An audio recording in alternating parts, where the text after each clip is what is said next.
Hola a todos y todas. Bienvenidos a Cuéntamelo Todo, la nueva temporada de Avipados, el podcast donde la salud mental se convierte en una emocionante aventura. ¿Listos para un nuevo capítulo? Comencemos.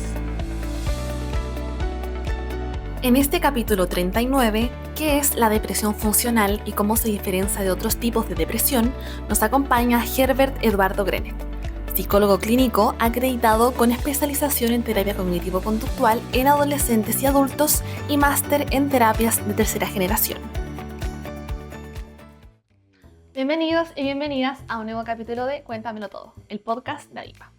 Todos hemos oído hablar de la depresión, pero ¿qué pasa cuando una persona rinde normalmente en el trabajo, en su vida social, en su día a día, pero que en el fondo está profundamente deprimida y angustiada y cansada? Hoy vamos a hablar sobre la depresión funcional, una condición que suele pasar muy desapercibida, ya que la persona que lo padece suele parecer estar bien. Para poder conocer qué es y en qué se diferencia de otro tipo de trastornos del estado de ánimo, tenemos a un invitado muy especial. Herbert, bienvenido, ¿cómo estás hoy? Bien, gracias, Sofía. Súper. Bueno, comenzamos entonces con la primera pregunta y es: ¿qué es la depresión funcional y en qué se diferencia de otro tipo de depresión? Bueno, la depresión funcional, el nombre no sale en el manual de DSM-5. Suele aparecer en redes sociales más que nada. Claro, no aparece como tal, como un diagnóstico en sí, ¿no? En el DSM-5. Pero sí se podría asemejar a lo que se conoce en el manual como depresión persistente. Se va a diferenciar de otras depresiones más graves porque el paciente o la persona evidencia una sintomatología depresiva, pero de carácter más leve, fíjate. O sea, la persona se siente triste, desvitalizada, qué sé yo, con algunos problemas para dormir, pero puede hacer su vida.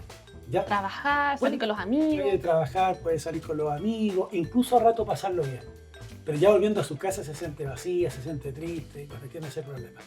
Y como decía, a diferencia de las depresiones más graves, la persona, bueno, realmente no va a poder levantarse de su cama, probablemente va a estar con una licencia médica, probablemente va a estar con una marcada anedonia, con el ánimo por el suelo, te fijas, muy agobiada la persona, con ideas suicidas. Entonces ahí un poco la diferencia. Una puede funcionar y la otra definitivamente no puede funcionar. Claro, como dice su nombre. Correcto. Sí. Claro. Y Herbert, ¿tú crees que es muy difícil diagnosticar la depresión funcional en una persona? Bueno, la verdad es que para los clínicos no va a ser tan difícil de diagnosticar porque, bueno, nosotros sabemos que igual es una sintomatología de tipo depresivo, ¿te fijas? No algo normal y debe ser tratado a la larga, ¿te fijas? Pero la mayor parte, bueno, del mundo social, la familia, las parejas, qué sé yo, no siempre se van a advertir esa sintomatología porque justamente advierten que la persona está funcionando. Claro, parece estar bien. Aparentemente está bien, claro, pero la persona de alguna manera igual lo está pasando mal. Y como te decía, la persona lo que está experimentando una depresión un poco enmascarada, alarmada. Eso significa que la persona está experimentando una depresión oculta. Claro. Y que por algunas razones ha sabido, ¿no es cierto?, llevar esto de una forma que, bueno, que aparente estar bien, ¿no es cierto?, pero la verdad es que por dentro no está muy bien la persona. ¿En qué se basan los clínicos para poder diagnosticar esto?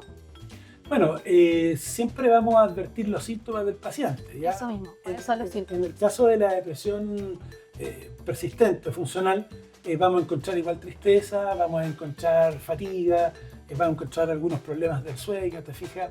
La persona muchas veces va a verse a sí misma una baja autoestima, ¿ya? Son síntomas como propios, ¿no es cierto?, de cualquier depresión. A diferencia, ¿no es cierto?, de las depresiones más graves, como te decía al inicio, que evidencian ideación suicida, anedonia marcada, ¿ya? Ahora, eso no significa, el mantener una sintomatología más leve no significa que no hay que tratarla. Exacto. Porque si una persona experimenta esto como algo crónico, en algún momento de su vida, en alguna crisis que gatilla en su vida, esto perfectamente le puede generar una depresión mayor. Entonces esto es el caldo de cultivo para que el día de mañana se genere algo que podría ser un poco más grave. Claro, la idea es evitar. Claro, y por lo mismo la persona, bueno, debiera acudir a un especialista para tratarse sus síntomas, sea por vía farmacológica y mejor todavía si la persona se atiende con un clínico, Súper. un psicólogo. Y Herbert, ¿cómo pueden las personas con depresión funcional mantener un alto funcionamiento en su vida laboral y en su vida social? Ya, correcto. Bueno, ahí yo tengo mis dudas si es un alto funcionamiento, porque la verdad es que son personas que andan a medias, como se dice. Claro, claro, porque claro, en este esfuerzo de poder seguir adelante con su vida, de poder cumplir con la rutina, la demanda de la vida, pareciera que la persona, ¿no es cierto?, está funcionando de una manera altamente funcional, ¿ya? Pero en el fondo no es así, no es así. Ya a la larga, como decía, la persona igual se va a ver agobiada, agotada físicamente, el mal dormir le va a pasar la cuenta, ese desánimo y esas ideas negativas acerca de la vida, de sí misma, van a ir generando un caldo cultivo para algo peor en el fondo. ¿Te fijas? Hay que considerar que esta depresión, para diagnosticarla, por ejemplo, se requiere por lo menos 2 años. Fíjate, 2 años que la persona está con esos síntomas. Imagínate todo ese tiempo la persona lidiando, luchando con esta depresión oculta, pero ya después de un tiempo la persona, imagínate, pueden ser 3, 4, 5 años donde, bueno, en algún momento eso va a generar un estrés, los síntomas depresivos se van a agravar y eso, bueno, a la larga pudiera generar estragos en la vida de la persona. Exacto. Helber, si yo, por ejemplo, tengo una persona, un conocido, yo soy familiar de alguien y creo que puede estar teniendo depresión funcional, ¿cómo podría estar segura? ¿Qué alerta nos puede dar esta persona de que está sufriendo de depresión funcional? Bueno, un poco esto mismo que estamos comentando, Sofía, de que en algún momento, si yo conozco a la persona, y ahí, bueno, podemos meter el factor confianza entre las personas, ¿no? Si yo como paciente o persona que vive esto tengo confianza, tal vez, bueno, voy a abrir una puerta, ¿no? Y si los demás también me conocen, pues que también pregunten, porque me van a ver bajoneado, me van a ver que quiero tirar la esponja. Son comentarios que a veces debemos estar atentos, señales que tal vez no son tan evidentes, pero que en algún momento aparecen, porque la persona está sufriendo de alguna manera. Entonces va a dar a conocer este estado de malestar interno. Y ahí es donde, bueno, la red de apoyo social de esa persona debiera aconsejarle, amiga, amigo, bueno, esto no es normal lo que estás viviendo. Claro. No es normal que andes triste, porque es como una falsa dicotomía, ¿no? En cierta manera, ¿no? Por un lado, no sé, ir al trabajo, funcionar, responder a las demandas de la empresa, sobre todo si es una empresa de alto rendimiento, orientada a logros y a metas, ¿te fijas? Bueno, la persona va a querer responder a eso. Y dicho sea de paso, si la persona también es orientada al logro, a las metas, de que tenga un carácter, por ejemplo, de poner las cosas bajo control, que todo funcione, olvídate, es una fórmula para el caos eso, ¿ya? Entonces, por eso, a la larga, se espera, ¿no es cierto?, que la persona, bueno, pueda atender también, ¿no?, a lo que los demás le puedan decir, que haga, los cambios que haga, porque por la otra cara de la moneda justamente esta parte, ¿no es cierto?, donde se siente con un desánimo tremendo y ahí es donde hay que hacer link, justamente para ayudar a las personas. Por eso me refiero a falsa dicotomía un poco, ¿no? Exacto. Por un lado, funciono, comillas, altamente competente, altamente funcional, orientada al logro, incluso esa persona puede ser el trabajador ideal en una sociedad como la nuestra. Trabajador estrella. Claro, lógico, porque está respondiendo y a pesar de sus problemas, la persona, ¿no es cierto?, da muestra de que bueno, puede aportar ese lugar de trabajo, ¿ya? O en su familia, en el contexto que se le requiere. Pero en su vida personal interna, como decíamos recién, lo está pasando pésimo y ahí es donde, vuelvo a decir, hay que hacer link para ayudar a esa persona. Exacto. Generalmente las personas se comienzan a sentir más abrumadas y deprimidas cuando están solas, ¿no? Cuando están como en tranquilidad.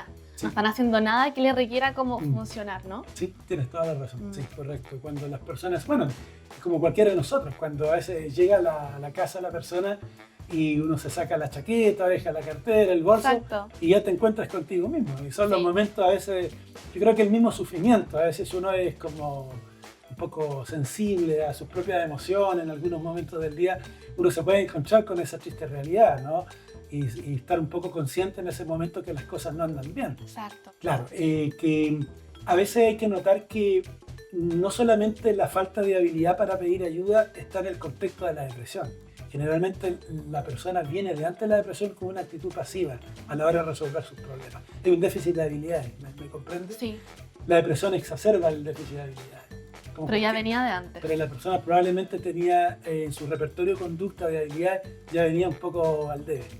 Entonces, olvídate, ya con los síntomas de la depresión, ánimo, imagínate ese déficit de habilidades, más el ánimo deprimido, se siente agobiada, quiere tirar la Es esponja. una muy mala mezcla. Olvídate, esa persona probablemente no va a pedir ayuda. Y ahí es el gran peligro, y este es un mensaje para la gente, porque es el gran truco, ¿no? La trampa de una depresión funcional, porque te puede hacer creer que puedes seguir así como está, pero a la larga generarse una depresión mayor, como tal, como el diagnóstico de depresión, y ya vienen las ideas de muerte, donde la persona piensa que en realidad ya no debe pedir ayuda a nadie, porque lo único que quiere es terminar con su sufrimiento, su dolor.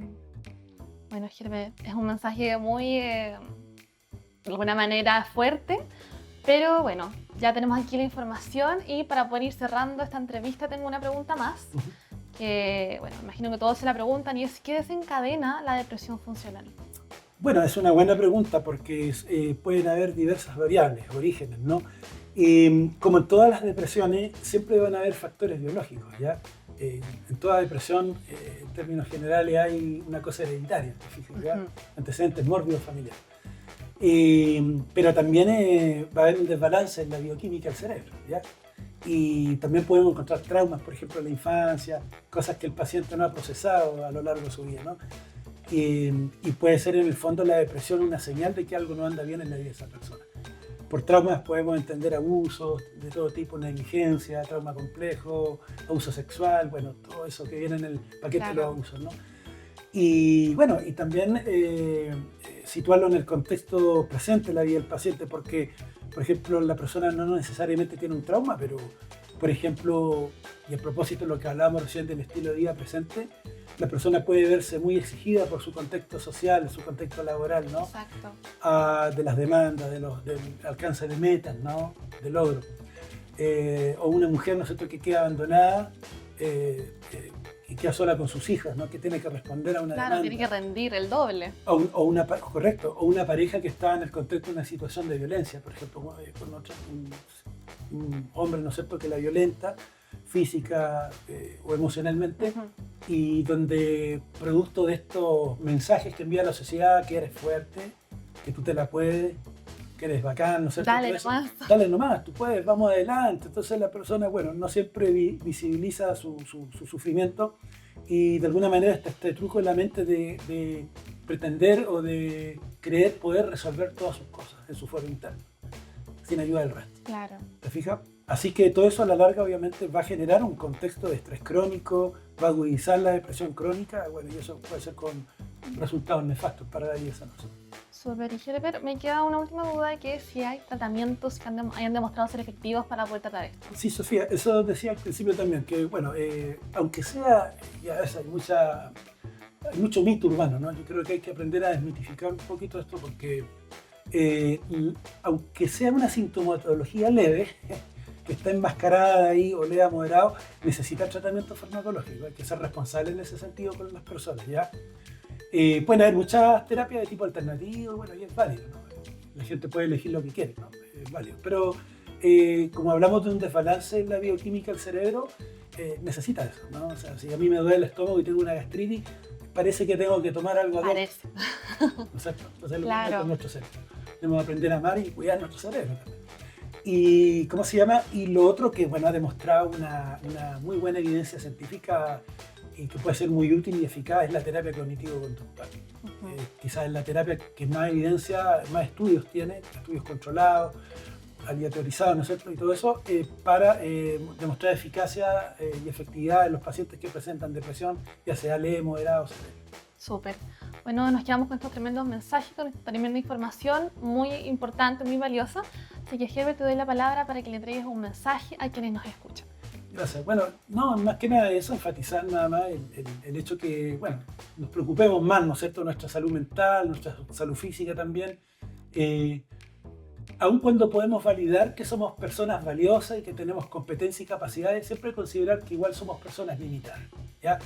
Creo que hay una gran sabiduría en eso y una hermosa compasión con nosotros mismos, de comprender de que tenemos muchas potencialidades, sin lugar a dudas, pero también, bueno, somos seres finitos, ¿no? Limitados en todo aspecto de cosas. Entonces también debemos abrirnos a la posibilidad de justamente tomar tratamiento, en no sentirnos menos personas, o sea, que somos menos que el de al lado, porque estamos tomando un tratamiento farmacológico o yendo al psicólogo de la psicóloga. Así que animarles a que nos cuidemos más y no escuchemos tanto los mensajes de exitismo que a veces transmite la sociedad, el mundo, las empresas también, donde muchas veces, ¿no es cierto?, en realidad no siempre hay una buena preocupación y no siempre las personas que conforman ese lugar de trabajo son los activos más importantes. Así que les animo con eso. Súper, bueno, nos quedamos con estos mensajes. Muchas gracias, Herbert, de nuevo, y nos vemos en otro capítulo de Cuéntamelo Todo.